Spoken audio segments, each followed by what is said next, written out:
Assalamualaikum warahmatullahi wabarakatuh. Bismillahirrahmanirrahim. Alhamdulillahi rabbil alamin.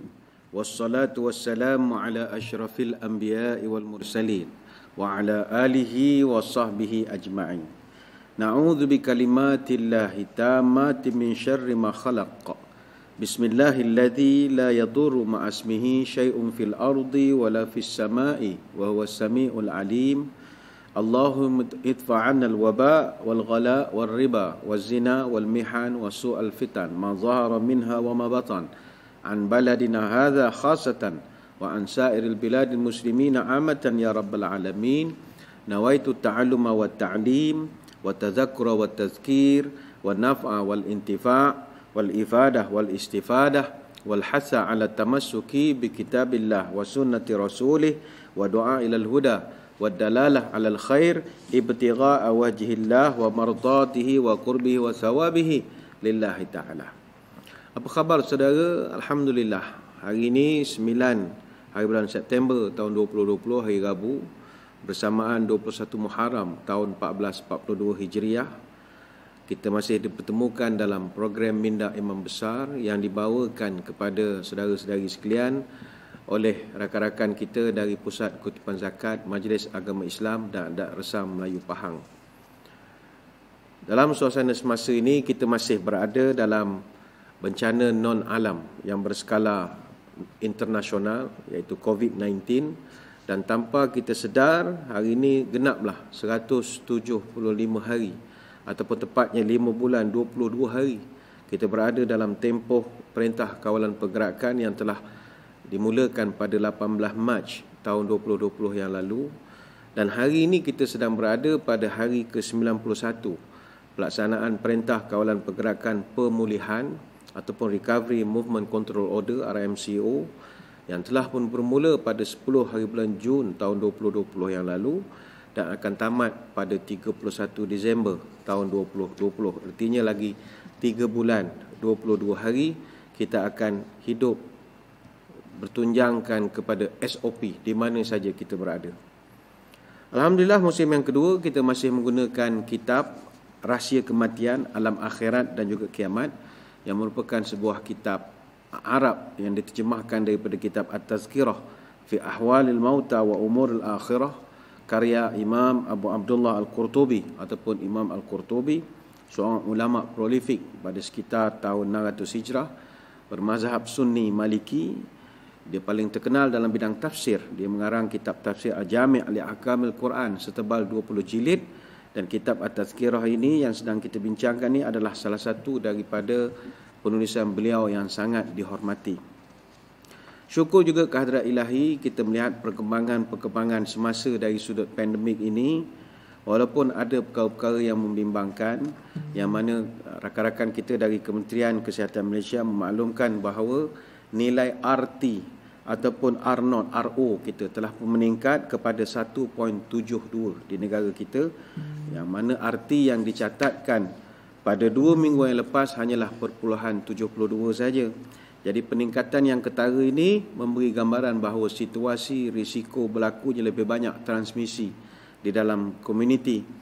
Dan sekarang munculnya kluster-kluster baru, kluster benteng LD, kluster sungai, kluster telaga, dan agak membimbangkan juga daripada 100 kes baru yang dilaporkan semalam 8 hari bulan September, 15 kes adalah kes import yang telah mendapat jangkitan di luar negara yang melibatkan 2 orang warga negara Malaysia, dan ada 13 bukan warga negara Malaysia, dan ada 15 kes import itu daripada India, daripada Indonesia, Pakistan, Finland dan beberapa negara lagi.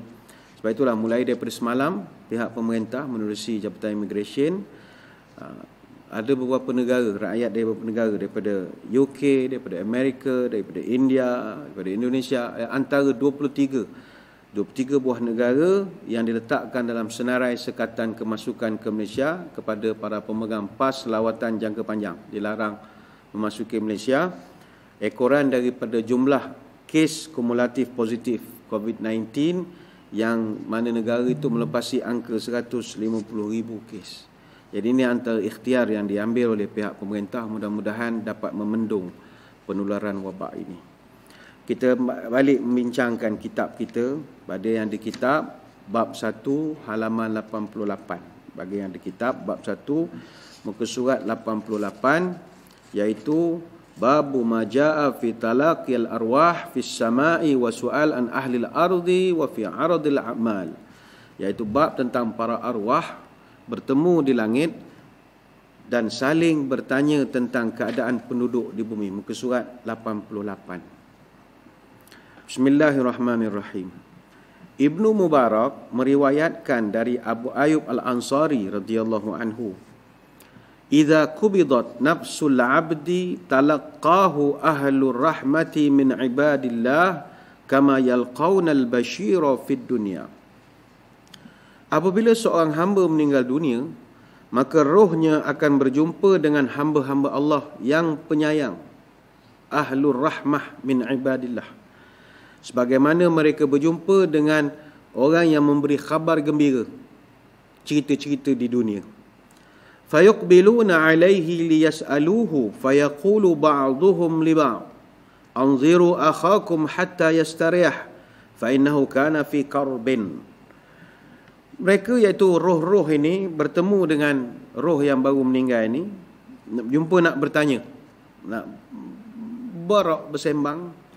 Namun sebahagian daripada roh ini akan mengatakan, saudara tunggu sebentar, bagi peluang saudara kita ini beristirahat. Anziru akhakum hatta yastarih. Biar dia dulu, bagi dia berehat dulu. Apa sebab? Fa innahu kana fi karabin. Sebab saudara kita ni baru saja mengalami kesusahan meninggal dunia. Maknanya dia penat lagi. Baru lepas putus nyawa, baru lepas urus jenazah dia, baru lepas dihantar ke kubur, baru lepas simpan dalam liang lahat. Kasih dia can, relax dulu. Fayuqbiluna alaihi fayas'alunahu ma fa'ala fulanun, ma fa'alat fulanah, hal tazawwajaj. Selepas selesai, roh yang junior ni baru masuk tadi dapat rehat sedikit. Datanglah roh-roh ni, mereka pun bertanya. Fayas'alunahu ma fa'ala fulan. Si fulan tu buat apa sekarang? Dia nanya pula. Si fulan tu buat apa sekarang? Ma fa'alat fulanah. Si fulanah sekarang apa cerita? Hal tazawwajat. Dia dah kahwin ke belum? Begitu. Maknanya sama-sama roh ini dia pun menanya juga. Tanya apa perkembangan. فَإِذَا سَأَلُوا عَنِ الرَّجُلِ قَدْ مَاتَ قَبْلَهُ قَالَ لَهُمْ إِنَّهُ قَدْ هَلَكَ فَيَقُولُونَ إِنَّا لِلَّهِ وَإِنَّا إِلَيْهِ رَاجِعُونَ ذُهِبَ بِهِ إِلَى أُمِّهِ الْهَاوِيَةِ فَبِئْسَتِ الْأُمُّ وَبِئْسَتِ الْمُرَبِّيَّةِ. Kemudian mereka bertanya satu orang lelaki yang telah mati sebelum daripada ini. Maka orang yang roh-roh ni pun menjawab, Mamat tu habis jahanam lah, kata. Dia dah innahu qad halaka, habis jahanam, binasa dah, tak ada dah mayat tu sekarang. Kemudian mereka ramai-ramai membaca inna lillahi wa inna ilaihi raji'un. Orang itu telah pun dikembalikan ke neraka hawiyah, buruknya tempat dia kembali itu. Qal fayu'radu alaihim a'maluhum فَإِذَا رَأَوْا حَسَنًا فَرِحُوا وَاسْتَبْشَرُوا وَقَالُوا هَذِهِ نِعْمَتُكَ عَلَى عَبْدِكَ فَأَتِمَّهَا وَإِنْ رَأَوْا سُوءًا قَالُوا اللَّهُمَّ رَاجِعْ بِعَبْدِكَ. Lalu dia berkata, lalu ditunjukkan kepada mereka amal anak-anaknya yang masih hidup, dinampakkan anak-anak atas dunia apa dia buat. Maka jika mereka melihat amalan baik yang dilakukan oleh anak-anaknya, maka mereka senang dan bahagia serta berkata, ini adalah nikmat daripadamu kepada hamba-Mu, maka sempurnakanlah nikmatnya. Adapun jika mereka melihat anak-anaknya melakukan amalan yang buruk, maka mereka akan berkata, ya Allah, kembalikanlah hamba-Mu. Yang pertama. Baik, kemudian muka surat 89. Ibnu Mubarak berkata, Safwan bin Amru daripada Abdul Rahman bin Jubair bin Nufair, bahawa Abu Darda radhiyallahu anhu pernah berkata, ini muka surat 89, inna a'malakum tu'radu ala mautakum fayusarruna wa yusa'una. Perbuatanmu akan diperlihatkan kepada kaum kerabatmu yang telah meninggal dunia. Mereka akan bergembira jika kamu berbuat baik dan akan merasa hina kalau kamu melakukan yang buruk. Lantas Abu Darda pun berdoa, Allahumma inni a'udzubika min an a'mala amalan yukhza bihi Abdullah bin Rawahah. Ya Allah, aku berlindung kepadamu daripada sebarang perbuatan yang boleh membawa kehinaan kepada saudaraku Abdullah bin Rawahah. Muka surat 89 lagi ada satu statement daripada Abdullah bin Abdul Rahman bin Ya'la As-Saqafi radhiyallahu anhu. Qala lahu asta'zin li 'ala ibnati akhi wa hiya zawjah Uthman wa hiya ibnatu Amr bin Aus. Diriwayatkan bahawa Abdullah bin Abdul Rahman bin Ya'la As-Saqafi menceritakan bahawa Sa'id bin Jubair berkata kepada dia, izinkan aku melihat anak perempuan saudaraku, iaitu isteri Uthman yang merupakan anak kepada Amr bin Aus radhiyallahu anhu. Aku pun mengizinkannya. Setelah sampai di dalam, dia pun bertanya, bagaimana layanan suamimu terhadapmu? Wanita itu menjawab, dia berusaha semampunya untuk berbuat baik kepada aku. Sa'id bin Jubair gembira mendengar perkara itu. Lalu dia berkata kepada Uthman, berbuat baiklah kamu kepada isterimu. Adakah kamu tahu bahawa berita mengenai orang yang masih hidup akan sampai kepada orang yang telah meninggal? Uthman menjawab, ya, berita mengenai seorang yang masih hidup memang sampai kepada kaum kerabatnya yang telah meninggal dunia. Apabila berita yang sampai kepada mereka merupakan berita baik, maka mereka merasa tenteram dan gembira. Tetapi apabila yang sampai kepada mereka adalah berita buruk, maka mereka juga akan kecewa dan sedih. Sehingga mereka saling bertanya. Apabila ada orang yang baru meninggal dunia, ditanya kepada mereka, adakah dia datang, adakah dia belum datang, bagaimana keadaannya. Kalau mayat itu mayat yang jahat-jahat, maka roh-roh ni akan mengatakan, orang ini telah pun dia bawa menuju ke neraka Hawiyah. Itu muka surat 89. Seterusnya diriwayatkan daripada Al-Hasan Al-Basri rahimahullah. Idza qubidat ruhul mu'mini urija biha ila as-sama'i fatalqahu arwahul mu'minin. Apabila roh seorang mukmin telah naik ke atas langit, maka dia akan bertemu dengan roh orang mukmin yang lain. Fayas'alunahu ma fa'ala fulanun fayaqul alam ya'tikum fayaquluna la wallahi wala marra bina sulika bihi ila ummihil hawiyah fabi'satil ummu wa bi'satil murabbiyah. Maka apabila roh ni naik ke langit, roh-roh yang lain akan jumpa dengan roh itu, dan roh ni akan bertanya kepada dia, apa yang telah dilakukan oleh si fulan?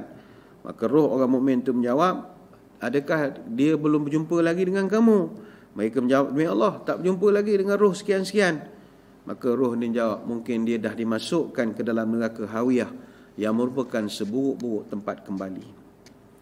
Baik, muka surat 90, kata Wahab bin Munabbih, sebagaimana diceritakan oleh Abu Nu'aim, inna allaha fis sama'i sabi'atu daran yuqala lahal bayda tajtami'u fiha arwahul mu'minin.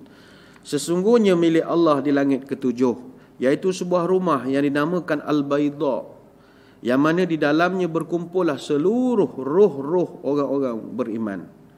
Fa idza matal mayit fi ahli dunya talqatahul arwahu fayas'alunahu an akhbarid dunya kama yas'alul ghaib ahlihi idza qadama ilaihim. Ketika ada penduduk bumi yang meninggal dunia, maka roh-roh yang dah sedia senior ni duduk di langit ni, dia akan jemput dia, dipersilakan. Dan roh-roh yang senior ini akan bertanya kepada roh yang junior yang baru sampai ini tentang berita-berita di dunia.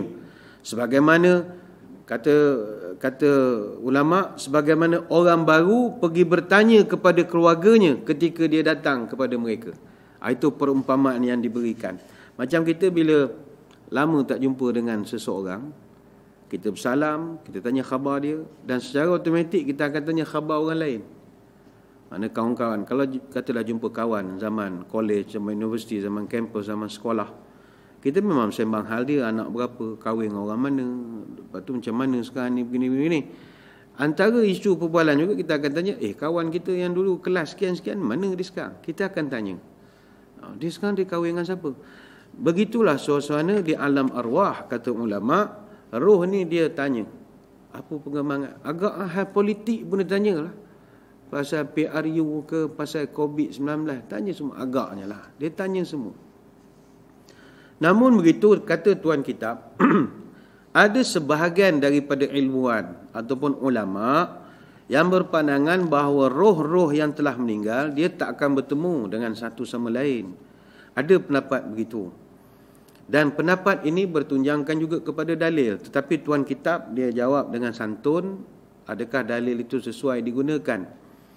Apakah dalil yang digunakan oleh para ulama yang mengatakan roh, dia mati-mati lah, duduk seorang je, tak ada nak jumpa-jumpa, ngeteh apa, tak ada. Apa dalilnya? Mereka mengatakan ada hadis yang menyebut bahawa roh orang yang telah mati tidak akan bertemu dengan roh orang yang lain. Hadis diriwayatkan oleh Amarah bin Khuzaimah bin Thabit daripada ayahnya, yang mana Khuzaimah bin Thabit berkata, Ra'aitu fil manam anni asjud ala jabhatin Nabi sallallahu alaihi wasallam. Fa akhbartu bidzalika Rasulullah faqala inna ruh la talqa ruha wa aqna'a an-nabiy ra'sahu hakaza fa wada'a jabhatahu ala jabhatin Nabi sallallahu alaihi wasallam. Kata Khuzaimah bin Thabit, aku melihat di dalam mimpi bahawa aku sujud atas dahi Nabi. Maka keesokannya aku beritahu kepada Nabi apa yang telah aku mimpikan. Dan Nabi pun menjawab begini, begitu. Kemudian tiba-tiba Nabi menyebut, Inna ruha la talqar ruha. Sesungguhnya roh nanti tidak akan bertemu dengan roh yang lain. Maka kata Ammarah, kemudiannya Nabi angkat kepalanya. Ditunjukkan action macam mana Nabi mengangkat. Lantas ayah meletakkan dahinya ke dahi Nabi SAW. Hadis riwayat Imam Ahmad. Jadi ini dalil yang dipegang oleh kelompok yang tak bersetuju roh ini berjumpa sama dia. Tapi apa kata Tuan Kitab? Kata Tuan Kitab, berlaku sedikit kesilapan di dalam lafaz hadis ini, iaitu pada perkataan la talqa, tidak akan bertemu. Ini pada yang di kitab garis bawahkan. La talqa itu garis bawahkan.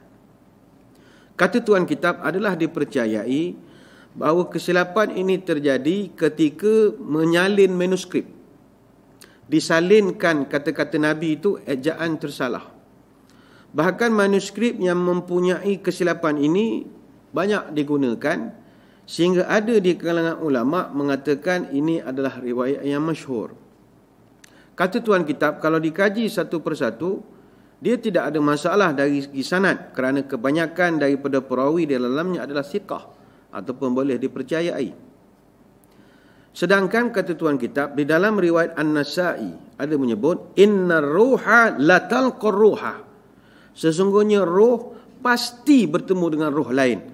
Ini hadis oleh Imam An-Nasa'i, direkodkan dalam Sunan Al-Kubra. Yang mana dari segi ejaan la talqa itu adalah bukannya dengan la talqa, dua perkataan. Kalau la tidak, talqa berjumpa, tidak berjumpa.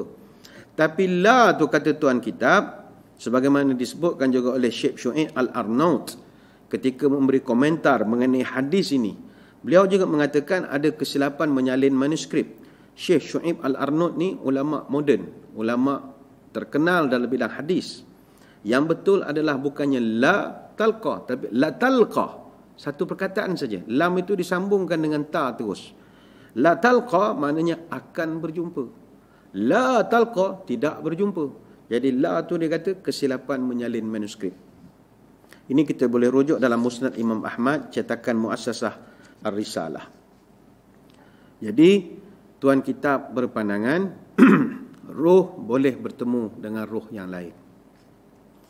Apakah pula pandangan ataupun dalil-dalil yang menyokong bahawa roh akan bertemu dengan roh yang lain?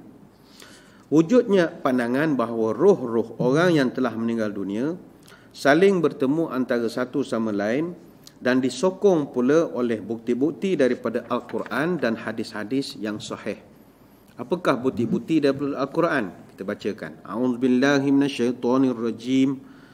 Wala tahsabanna alladhina qutilu fi sabilillahi amwata bal ahya'un 'inda rabbihim yurzaqun.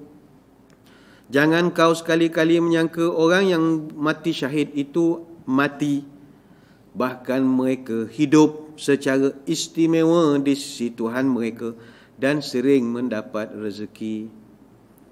Farihina bima atahumullahu min fadlihi wa yastabshiruna billadzina lam yalhaqu bihim min khalfihim ala khaufun alaihim wala hum yahzanun.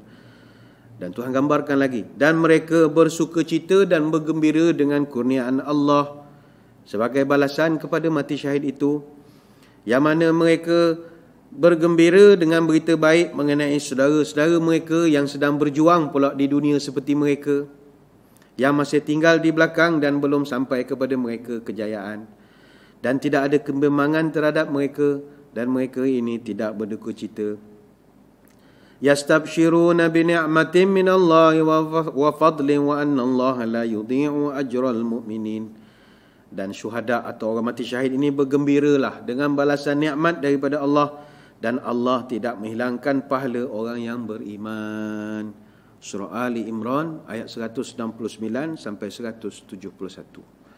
Jadi dalam ayat ini kata ulama jelas disebutkan ada mayat atau jenazah tertentu yang mati dalam keadaan istimewa, mereka tidak mati, dia boleh hidup pula lagi dalam keadaan bergembira, siap boleh happy duduk di tempat yang satu tempat yang istimewa, dan dia on behalf happy pula kepada saudara-saudaranya yang bakal dapat mati syahid. Artinya dia tahu berita-berita yang berlaku di dunia.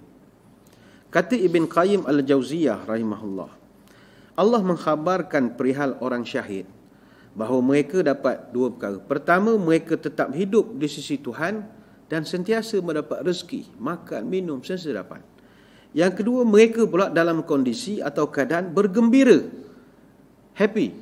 Bergembira pertama kerana dapat nikmat, mereka juga bergembira dengan berita-berita baik yang disampaikan kepada mereka berkenaan saudara-saudara mereka yang masih berjuang, berjihad untuk nak mempertahankan agama. Mereka happy bagi pihak saudara-saudara mereka ini. Jadi kesemua ni kata ulama menunjukkan mereka bertemu satu sama lain melalui 3 proses itu. Dan kata beliau lagi, lafaz ibtishar yang pada bahasanya bermaksud saling mengkhabarkan satu sama lain, samalah seperti makna yatabasharuna, makna saling khabar mengkhabarkan, makna ada proses berjumpa, meet and greet. Ini boleh rujuk dalam kitab Ar-Ruh Ibn Qayyim muka surat 18. Kata Syekh Abdul Rahman As-Sa'di berkenaan ayat ini, kata dia yang dimaksudkan dengan wa yastabshiruna billadzina lam yalhaqu bihim min khalfihim, mereka saling mengkhabarkan antara satu sama lain berkenaan saudara mereka yang masih belum dapat sampai kepada makam syuhada, bahawa mereka itu juga akan dapat. Jadi dia borak sama dia. Dia kata Mamat tu tengah berjuang sekarang, kita doalah dia pun dapat syahid macam kita. Oh, syahid ni dapat nikmat. Dia ada berborak sama dia. Syekh Abdul Rahman Sa'adi juga menafsirkan ala khaufun alaihim wala hum yahzanun. Mereka saling mengkhabarkan tentang terhapusnya kesedihan mereka dan saudara mereka dengan kegembiraan yang sempurna. Mana dia borak pula ala khaufun alaihim wala hum yahzanun.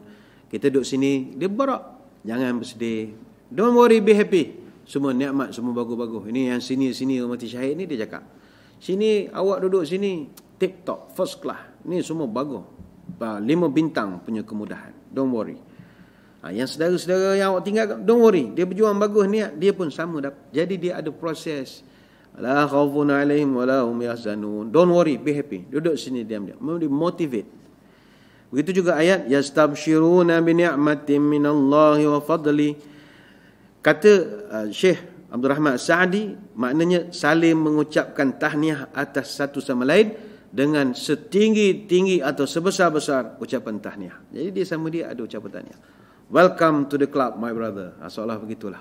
Orang ni baru syahid, dia masuk kelab syahid, kelab syuhada, ada yang menyambut, iaitu roh yang sini-sini yang mati syahid dulu-dulu punya. Welcome my brother, welcome to the club. Sekarang you jadi member sini. Dia ada proses. Ini boleh rujuk dalam tafsir As-Sa'di jilid pertama muka surat 156. Jadi kata tuan kitab, Semua tafsiran ini menunjukkan bahawa roh para syuhada saling bertemu. Dan kata tuan kitab, walaupun secara zahir ayat ini ditujukan kepada para syuhada, tetapi boleh juga difahami dia tidak hanya khusus kepada para syuhada, kerana terdapat hadis-hadis yang menunjukkan bahawa roh-roh selain daripada syuhada juga saling bertemu antara satu sama lain. Apakah hadis-hadisnya? Dikumpulkan oleh tuan kitab. Pertama, Jabir bin Abdullah atau Jabir bin Abdullah radhiyallahu anhu bercerita, anna Nabi sallallahu alaihi wasallam khataba yawman fa dzakara rajulan min ashabihi qubida. Satu ketika Nabi sedang berkhutbah, lalu baginda menyebut tentang seorang sahabat mereka yang telah pun kembali ke rahmatullah, dah pun meninggal. Fakuffina fi kafanin ghaira ta'ilin wa qubira lailah. Dia dikafankan dengan kain yang panjang, kain yang labuh, dan dia dikebumikan pula pada waktu malam. Fazajara an-nabiy sallallahu alaihi wasallam an yuqbara ar-rajulu bil-laili hatta yusalli alaihi ila an yudtarra insanun ila zalika. Wa qala an-nabiy sallallahu alaihi wasallam idza kaffana ahadakum akhahu falyuhassin kafanahu. Lalu Nabi kata, aku larang kamu mengebumikan mayat atau mengkebumikan seseorang pada waktu malam sehingga dia disembayangkan, kecuali keadaan mendesak untuk membuat demikian, mayat uzur, suasana pandemik dan macam-macam. Dan Nabi bersabda, apabila salah seorang dari kamu mengkafankan saudaranya, maka perelokkan urusan kafannya. Hadis riwayat Muslim. Apa kaitan kafan comel-comel dengan mayat saling bertemu? Nanti datang dalil yang lain. Hadis yang kedua dari Abu Qatadah, kata tuan kitab, man walla akhahu falyuhsin kafanahu. Siapa-siapa yang menguruskan jenazah, maka elokkanlah urusan kain kafannya. Apa sebab? Kerana mayat ini saling ziarah menziarahi di alam kubur. Hadis riwayat Imam Al-Baihaqi dan juga As-Sana'ani. Maknanya mayat ini bila pakaikan kapan cantik-cantik, ikatannya bagus, elok penampilannya. Jadi nanti dia akan dikunjungi pula oleh jenazah arwah-arwah yang lain. Jadi kalau elok kafannya, dia orang kata, ai comel baju demo. Oh, jangok demo. Dia sama dia ada perbualan. Kita tak tahulah cakap Kelantan ke cakap Terengganu ke apa tak, tapi dia ada sembang sama dia. Ya. Yang ketiga, dalam riwayat yang hasan daripada jalur sanad Muslim bin Ibrahim Al-Waraq, fi quburihim wa yatazawaruna yatabahawna fa innahum, kerana mereka itu saling berbangga-bangga dengan kain kafan tersebut dan saling berziarah di dalam kubur. Ini riwayat Baihaqi dalam kitab Syu'abul Iman. Kata Abu Hurairah, idza hudiral mu'minu atathu malaikatur rahmati bihariratin bayda. Apabila seorang mukmin sedang nazak nak mati, akan datang kepadanya malaikat rahmat yang membawa sutera putih. Fayaqulun akhriju radiyatan mardiyan anki ila ruhillahi wa raihanin wa rabbin ghairi ghadbana fatakhruju ka'atyabi rihi miskin hatta innahu la yunawiluhu ba'duhum ba'da hatta ya'tu bihi baba ya'nis samai. Para malaikat berkata, keluarlah wahai roh dalam keadaan reda, lagi diredai oleh Allah. Kamu mendapat rahmat dan tidak dimurkai oleh Allah. Maka kata Nabi, roh tersebut keluar dan mengeluarkan wangian seperti kasturi yang paling terbaik harumannya, sehingga bauan yang harum itu ya'tu bihi baba ya'nis sama, sampai ke pintu langit. Fayaqulun, maka para malaikat bertanya, ma atyaba hadhihi ar-riha allati ja'atkum min al-ardi fayatuna bihi arwahal mu'minina falahum ashaddu farahan bihi min ahadikum bighaibihi yaqdamu alaihi fayas'alunahu ma fa'ala fulanun ma fa'ala fulanun. Maka para malaikat yang duduk di langit, dek kerana bauan ni sampai, mereka kata, peh wanginya, harumnya, wahai malaikat, wangi sungguh ini bau yang kamu bawa dari dunia. Maka mereka pun membawa roh yang baru keluar daripada jasad ni tadi, pergi berjumpa dengan roh orang-orang beriman yang dah bersedia menunggu di langit, yang dah senior-senior ini. Pada ketika itulah roh orang yang beriman ini bergembira. Welcome, ahlan wa sahlan. Mereka bergembira dengan kedatangan roh yang baru ini. Fa yas'alunahu ma fa'ala fulanun ma fa'al fulan. Mereka bergembira, welcome to the club, selamat datang, akhirnya berjumpa kita di sini. Terima kasih atas doa-doa awak masa saya dah meninggal dulu. Yas'aluna fulan an fulan. Dia tanya pula, tu apa cerita sekarang? Kita punya bos dekat office tu masih kerja lagi. Pas sambung, bila nak pencen. Dia dah lagi tanya sama dia tanya, apa jadi? Fayaqulun da'uhu fa innahu kana fi ghammid dunya fa idza qala ama atakum qalu zuhiba bihi ila ummihil hawiyah. Ketika roh-roh orang beriman ini sibuk duk kumun roh yang baru sampai ni tadi, malaikat pun macam orang rela jugalah buka laluan. Da'uhu, tinggalkan dia, sila bagi laluan, jangan ganggu dia. Fa innahu kana fi ghamid dunya, sebab orang ini masih berada dalam kesedihan dunia. Jangan kacau, boleh bagi space, bagi ruang sikit, jangan desak tanya banyak soalan, kasih dia tenang-tenang dulu, sebab dia sedang baru menghadapi ghamid dunia, kesedihan dunia. Baru berpisah dengan anak dia, baru berpisah dengan isteri dia, baru berpisah dengan kereta dia ke apa, patutlah dia ada sedih dia. Ada perbualan. Wa innal kafira idza hudira atathu malaikatul azabi bimishin fayaqulun ukhriju sakhitatan maskhutan alayki ila azabillah fatakhruju ka'antani riha jifatin hatta ya'tuna bihi babal ardi fayaqul ma antana hadhihi riha hatta ya'tu bihi arwahul kuffar. Namun Nabi bercerita ketika mana orang kafir sedang nazak, datang kepadanya malaikat azab dengan membawa guni. Lalu malaikat berkata kepada manusia yang nak mati ini, keluarlah roh dalam keadaan murka lagi dimurkai, dan rasakanlah azab Allah.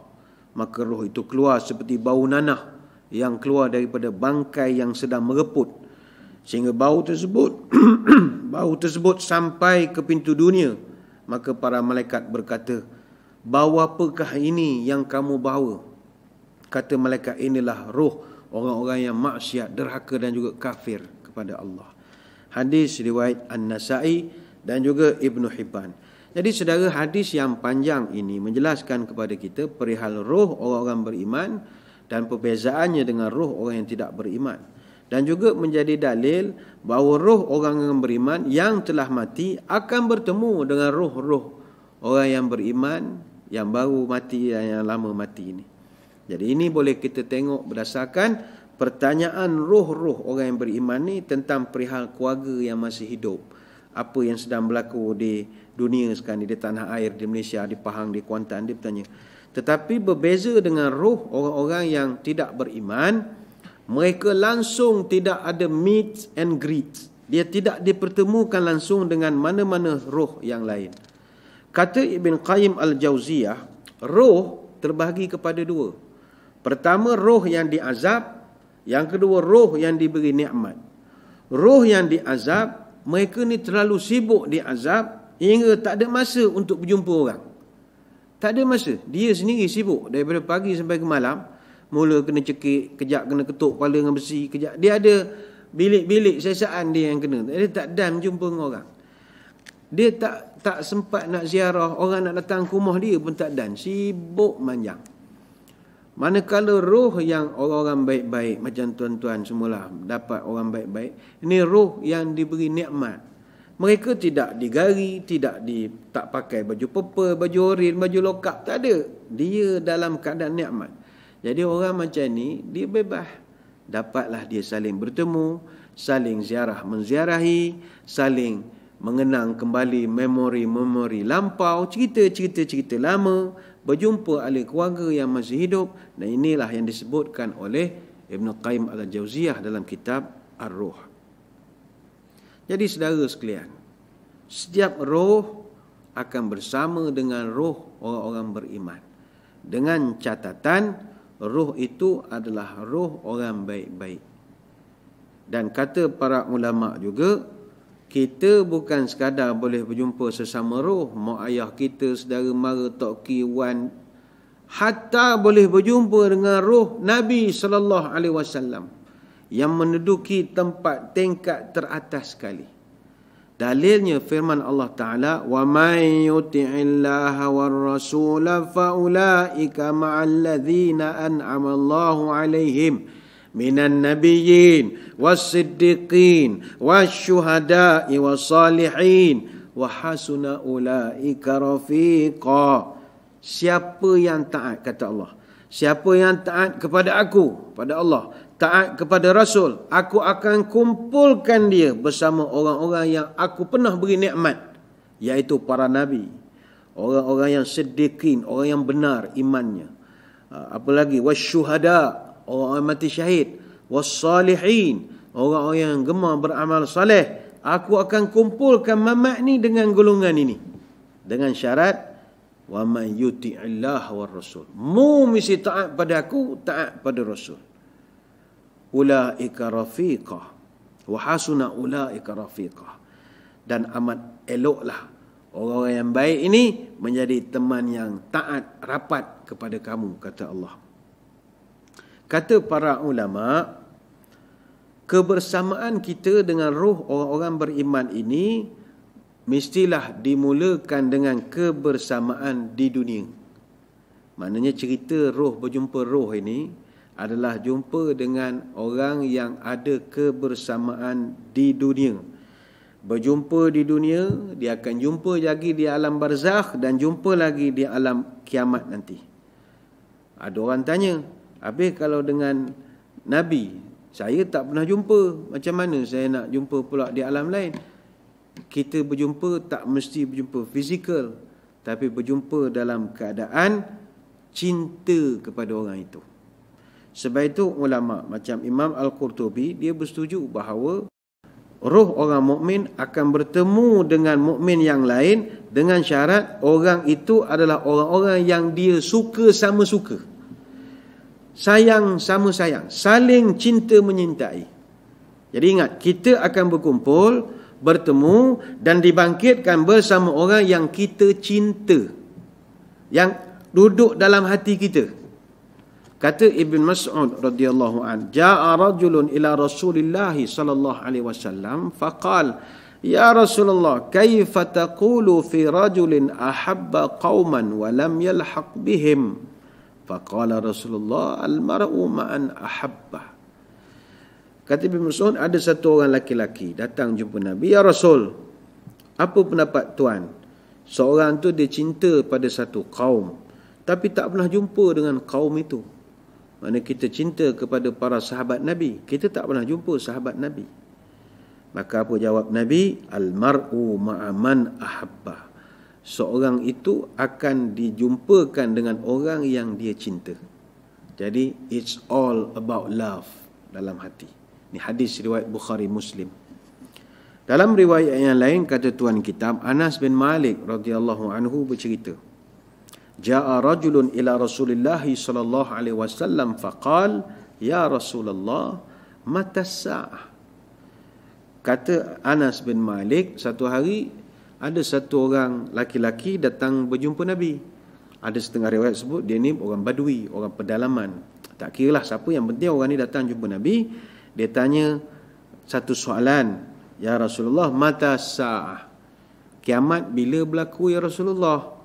Maka Nabi jawab, wa ma'addatta lis-sa'ah.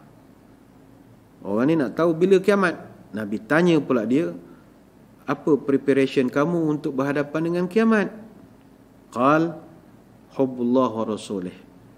Persiapan saya tak banyak ya Rasul, saya orang kampung, tak adalah beria sangat. Cuma hubbullah wa rasul. I love you ya Rasulullah. Aku cinta kepadamu ya Rasulullah. Maka apa jawab Nabi? Fa innaka ma'aman ahbabtah. Wah, kalau begitu kata Nabi, kamu akan dikumpulkan dengan siapa kamu paling cintai, kata Nabi. Cinta. Sebab itu kata Anas bin Malik, fama farihna ba'dal Islam farhan asyadda min qaulin Nabi fa innaka ma'aman ahbabtah. Kami sejak masuk Islam tak pernah seumur hidup kami bergembira sebagaimana gembiranya kami ketika mendengar Nabi menyebut kamu akan dibangkitkan bersama siapa kamu cintai. Maka kata Anas bin Malik, sesungguhnya aku ingin buat pengakuan, aku cinta Nabi, cinta Abu Bakar, cinta Omar, walaupun amalan aku tak setara dengan mereka, kerana aku nak dibangkitkan bersama mereka. Sebab itu saudara, cerita tentang kita akan bertemu dengan roh orang lain, berborak, bercerita, oh ni apa cerita, dah kahwin ke belum, bukanlah semudah itu. Kita hanya berjumpa dengan roh ataupun arwah orang-orang yang kita cintai, orang beriman yang kita cintai. Baik itu mustahak untuk kita menetapkan dalam hidup kita siapakah orang-orang yang layak menduduki sudut hati kita yang paling dalam sekali. Ramai orang sekarang dia cinta kepada sesuatu tanpa dia memikirkan adakah cinta dia kepada benda itu boleh memberi manfaat kepada dia di alam yang satu lagi. Ada orang cinta sangat main basikal, cinta sangat main basikal. Tak salah main basikal, yang salah tu pakai baju ketat tu, yang salah tu awak orang puan pakai ketat buat apa? Kalau langgar lori kan tak padan. Main basikal tak salah. Apa hobi pun tak salah, motor besar ke apa ke. Tapi jangan cinta terlampau mendalam. Sebab motor kita, basikal kita tak boleh memberi syafaat pun pada kita. Bahkan dalam kubur tu tak ada basikal ni datang borak kita, tak ada. Tapi cintailah yang real. Cintai Rasul, cintai orang baik-baik, cintai alim ulama, cintai ibu bapa. Ini semua boleh jadi kawan kita. Baik itu dalam kitab At-Tazkirah Imam Al-Qurtubi, kita tak sampai lagi bab ni, bab akan datang. Diceritakan oleh Imam Al-Qurtubi ada satu ketika Nabi Isa AS dibangkitkan orang mati. Dia Isa AS ni dia ada satu mukjizat, dia boleh hidupkan orang mati dengan izin Allah. Dia hidupkan satu mayat, mayat ni dah duduk dalam kubur. Bila mayat ni hidup, bangun saja mayat ni yang disebut keldai saya, keldai saya, keldai saya. Sampai orang jadi heran, tanya kepada Nabi Isa, Tuhan, kenapa mayat ni bangun-bangun cari keldai dia? Maka jawab Nabi Isa, ini gambaran ketika kita nanti di alam yang satu lagi, alam barzah, alam akhirat, alam mahsyar, bangkit saja daripada kematian, apa yang kita cinta itulah benda yang kita akan cari nanti. Jadi orang ini masih hidupnya sangat cinta kepada keldai dia. Dia punya cinta kepada keldai macam istilah orang sekarang, cinta kucing. Tak salah. Tapi jangan esok bangkit-bangkit pada mahsyar cari kucing. Sayang sangat ke kucing. Sampai ada akaun Instagram kucing. Ini contoh saja, ni orang di Afrika, bukan orang Malaysia. Kucing dia ada akaun Instagram. Kucing dia ada kad klinik. Kalau anak demam, pergi cuci buah pinggang ada, pergi cek jantung ada. Tidak salah penyayang, tapi jangan sayang sampai melebihi sayang kita kepada mak bapak, kepada orang-orang alim, kepada Nabi, kepada para sahabat. Sebab ini semua pertaruhan kita. Nanti kalau sayang sangat kucing, esok mati masuk kubur, kucing saya, miau. Kucing boleh buat apa? Tak boleh buat apa-apa. Kucing berdoa, ya Allah, miau. Bunyi kucing saja, rugi.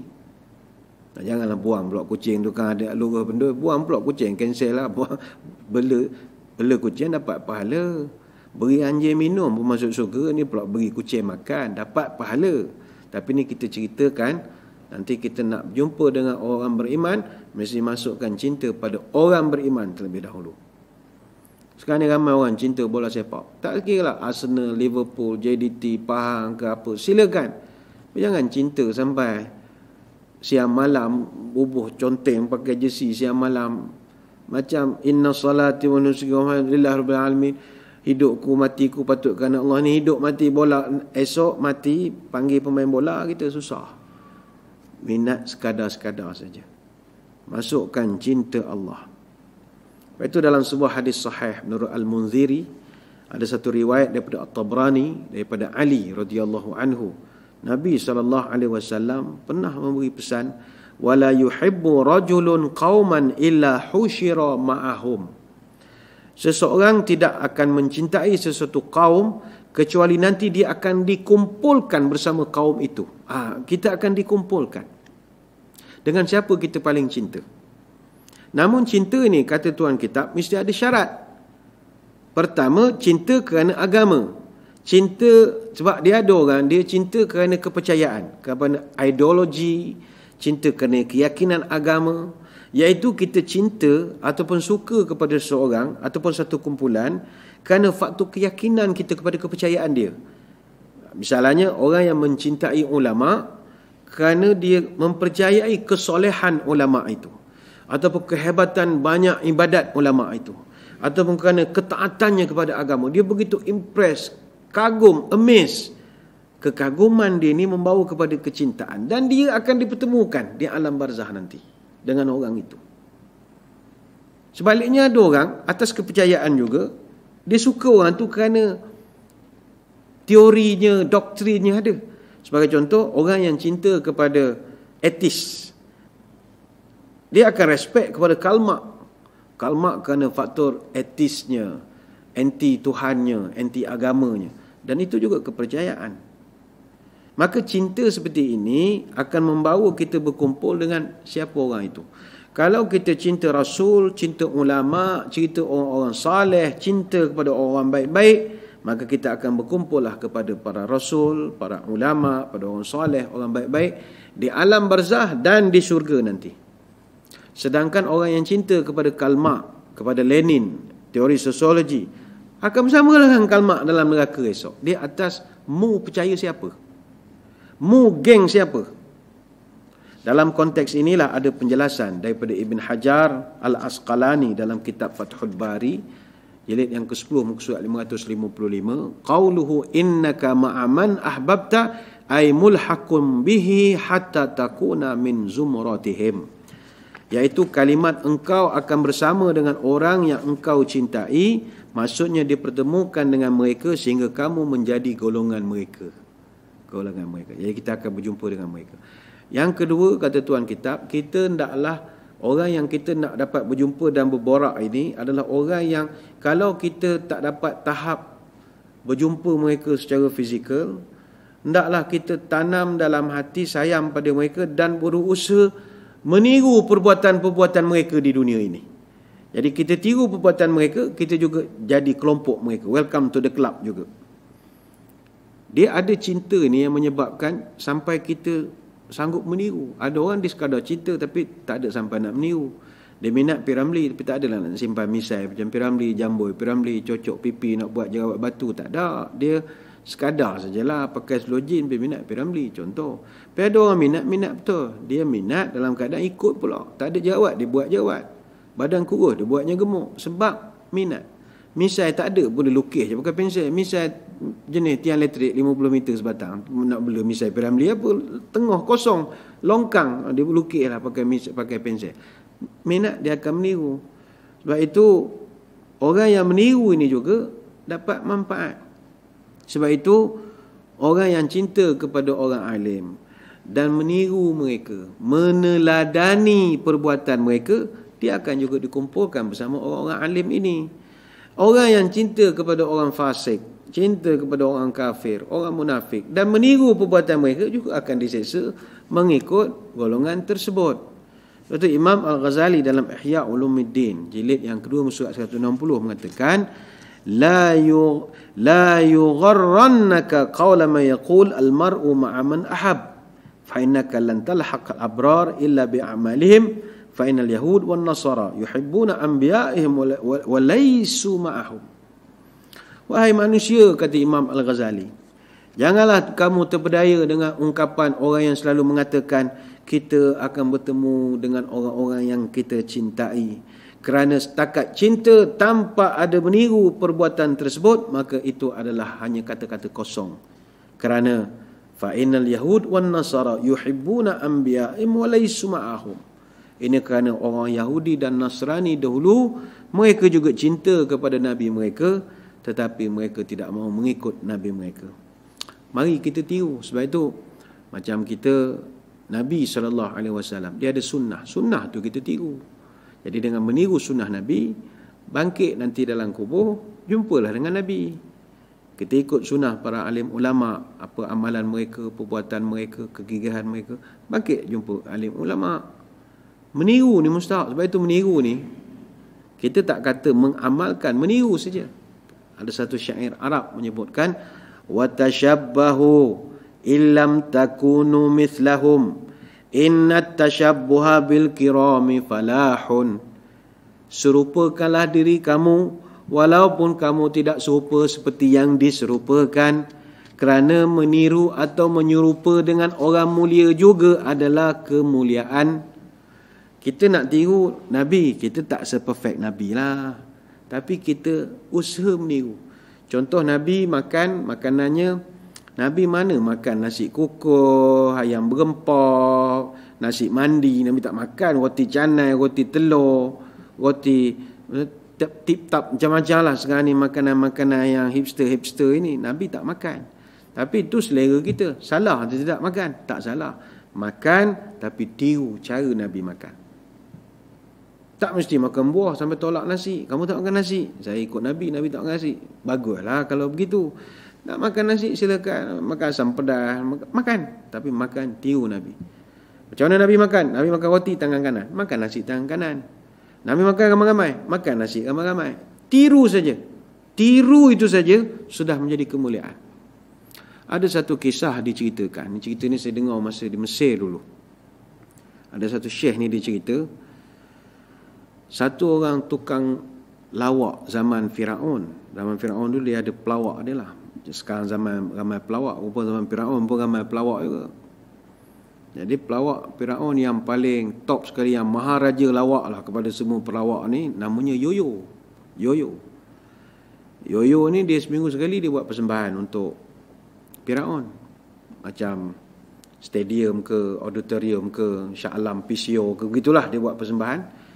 Jadi Firaun datanglah dengan menteri-menteri dia, nak hilang stres. Zaman tu mana ada Facebook, ada apa, nak hilangkan stres, tengok benda-benda kelakar. TV tak ada, tengok persembahan. Yoyo buat persembahan. Ada satu ketika Yoyo ni, dia buat persembahan stand up comedy dia. Dia buat persembahan meniru gaya Nabi Musa. Dia pakai jubah, dia tampal ekor kuda ke apa ke, buat janggut. Dia pegang tongkat, bawa tali. Jalan. Dia campak tongkat dia, dia campak tali. Kononnya tongkat jadi ular lah. Dia tiru saja. Firaun ketawa, pandai demo, cerdik, bijak. Mana pandai dia menggayakan Nabi Musa tu. Habis cerita tu di situ. Rentetan ada beberapa peristiwa berlaku. Nabi Musa dikejar oleh Firaun. Dan cerita ini direkodkan oleh Allah dalam Quran surah Asy-Syu'ara ayat 60 sampai 67. Wa anjayna Musa wa man ma'ahu ajma'in thumma aghraqnal akharin. Allah Taala rekodkan, dan kami selamatkan Nabi Musa dan orang yang bersama dengannya daripada lemas ketika sampai ke laut. Thumma aghraqnal akharin. Dan yang selebihnya aku lemaskan semua, kata Allah Taala. Dalam peristiwa itu, Yoyo diceritakan dia pun kejar juga Nabi Musa. Tapi ketika Firaun dan tenteranya mati semua, Yoyo selamat. Yoyo selamat. Tengah laut selamat, diselamatkan. Jadi pengikut Nabi Musa heran, tanya, Tuan, ini kenapa ramai-ramai semua mati tenggelam dalam laut, Yoyo pula selamatlah? Apa jawab Nabi Musa? Tuhan selamatkan dia sebab pernah satu kali dia tiru cara aku jalan, kata Nabi Musa AS. Tiru. Dan Yoyo tiru bukan sebab dia cinta kepada Nabi Musa. Dia tiru masa tu sebab dia nak buat lawak saja, buat joke. Tapi kerana meniru orang yang mulia juga adalah kemuliaan, dia diselamatkan. Kita semua, Masya Allah, kita tiru sunnah Nabi SAW bukan kerana kita nak buat joke, bukan kerana kita nak sindir Nabi, tak. Memang kita cinta betul pada Nabi. Agak-agak apakah balasan yang Allah akan berikan kepada kita? Sudah pasti lebih besar daripada apa yang diterima oleh Yoyo, pelawak Firaun zaman dulu. Orang-orang macam ni yang kita nak ikut, nak tiru supaya kita boleh bangkit, jumpa dalam kubur, dapat jumpa dengan mereka. Kalau tak ada hubungan ini, kabel tak wujud sekarang, connection tak ada, duduk seorang je lah. Duduk seorang lah. Lain tak ada. Wifi tak boleh masuk. Tak pernah membina hubungan. Kita sambung. An-Nasai rahimahullah meriwayatkan dengan sanadnya daripada Abu Hurairah radhiyallahu anhu, sesungguhnya Rasulullah sallallahu alaihi wasallam bersabda dalam satu hadis. Di antara kandungan hadis tersebut, fayatuna bihi arwahal mu'minina falahum ashudda farhan min ahadikum bighaibikum yaqdamu alaihi fayas'alunahu ma fa'ala fulanun ma fa'alat fulanah. Roh ini, kata Nabi, akan bertemu dengan roh orang beriman yang dah lama mati, dan roh-roh yang lain ini akan bergembira dengan kedatangan roh yang baru sampai ini. Berbanding, kata Nabi, dia punya perbandingan Nabi sedap. Asyudda farhan min ahadikum bighaibikum yaqaddimu alaihi fa yasalunahu ma fa'ala fulan ma fa'al fulan. Mayat-mayat ini, dia punyalah bergembira bertemu dengan roh ini, lebih bergembira daripada sedihnya keluarga yang ditinggalkan oleh si mati. Sampai begitu. Dan mereka bertanya, ma fa'ala fulanun ma fa'alat fulanu. Muhammad itu sekarang apa cerita? Minah tu sekarang apa cerita? Dah kahwin ke belum? Berapa umur dia sekarang? Gini-gini, lawa dah anak dia. Sama bertanya. Dan kata beliau lagi, disebut dalam satu hadis, Nabi ada bersabda, al-arwahu junudun mujannadah fama ta'arafa minha i'talafa wa ma tanakarat minha ikhtalafa. Roh-roh ini adalah seperti tentera junudun mujannadah, tentera yang bersusun, macam kawat pebarisan tentera tu, roh tu bersusun begitu, dan mereka saling kenal mengenali. Dan kalau mereka saling kenal mengenali, mereka akan fama ta'arafa minha i'talafa, dan mereka akan bersatu disebabkan mereka saling kenal mengenali, dan mereka akan saling berselisih bila mereka tidak kenal mengenali. Hadis riwayat Bukhari dan Muslim. Ada satu riwayat daripada Aisyah. Ini cerita tentang hadis arwahu junudun munjannadah. Roh ni adalah satu tentera yang bersusun. Maknanya dua pengertian di situ. Pertama, Nabi nak cerita, sebelum kita dihantar ke alam rahim perut ibu, kita duduk di alam roh. Kita ni arwah junudun munjannadah. Roh ni dah duduk satu kelompok-kelompok. Dia ada geng-geng dia. Geng-geng. Sebab itu kadang ada orang heran, kenapa kita bila berjumpa dengan satu orang, kita tak pernah jumpa dia, tapi bila jumpa macam ada chemistry, boleh bersembang mesra, padahal kita bukan jenis orang berbual sangat. Kadang dengan saudara mara kita pun kita tak borak sangat, tapi dengan mamak ni dia stranger, orang negeri lain, ada satu chemistry. Bersembang dengan dia tu kita boleh masuk sembang dengan dia. Sampai orang heran, macam mana kita ada roh dengan dia? Itu orang panggil ada hubungan roh. Ada orang kita tak boleh bersembang dengan dia, walaupun saudara sendiri. Birah, adik ipar, cannot go. Diam, tak cakap apa. Roh cannot go. Kenapa jadi begitu? Kerana kata ulama, barangkali semasa di alam roh dulu, roh kita bukan grup dia. Kita beza department. Kita dah bergaul dengan roh dia masa di alam roh. Dah kenal lama apa semua. Ada pun dengan orang yang kita cannot go, tak boleh sepatah nak cakap, tak pandai. Sebab memang kita tak pernah berkawan pengaruh di sana. Dia duduk grup lain. Different faculty. Sebab itu menjawab juga pertanyaan, macam mana ada orang boleh mesra dengan semua orang?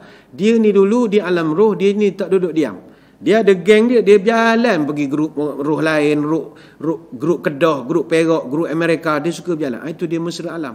Sesuai jadi pegawai perhubungan awam, sesuai jadi duduk PR, jenis boleh buang orang. Satu pengertian. Pengertian yang kedua adalah roh, arwah roh munjannadah. Roh ni dia duduk bersusun. Maknanya dia akan menanti kita ketika kita mengembuhkan nafas yang terakhir. Ketika kita mati nanti. Maka saudara-saudari sekalian, marilah kita berdoa kepada Allah. Kerana berdasarkan huraian Tuan Kitab, berdasarkan dalil daripada Al-Quran dan hadis, dan penjelasan panjang lebar daripada para ulama, maka benarlah roh orang yang telah meninggal dunia akan bertemu dengan roh ahli keluarganya yang telah meninggal dunia.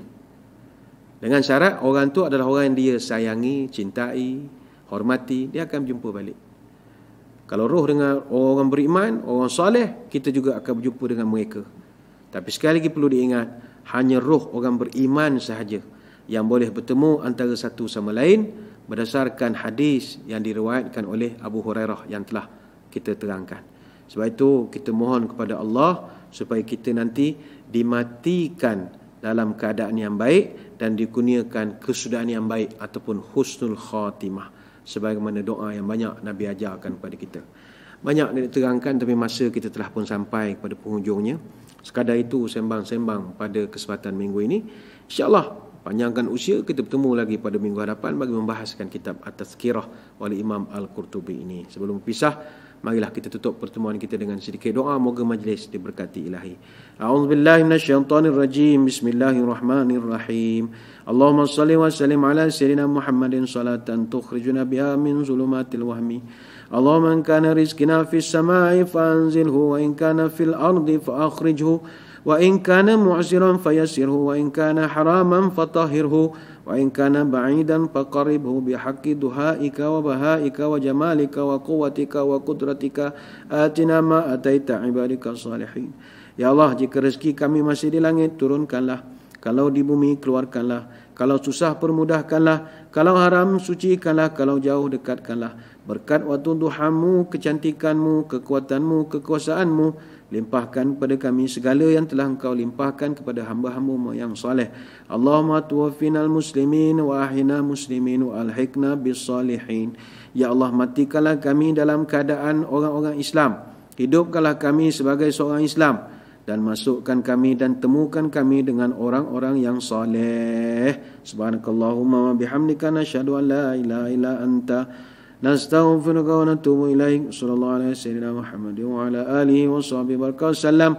Alhamdulillahi rabbil alamin. Wabillahi taufiq wal hidayah. Wassalamualaikum warahmatullahi wabarakatuh. Wallahu a'lam.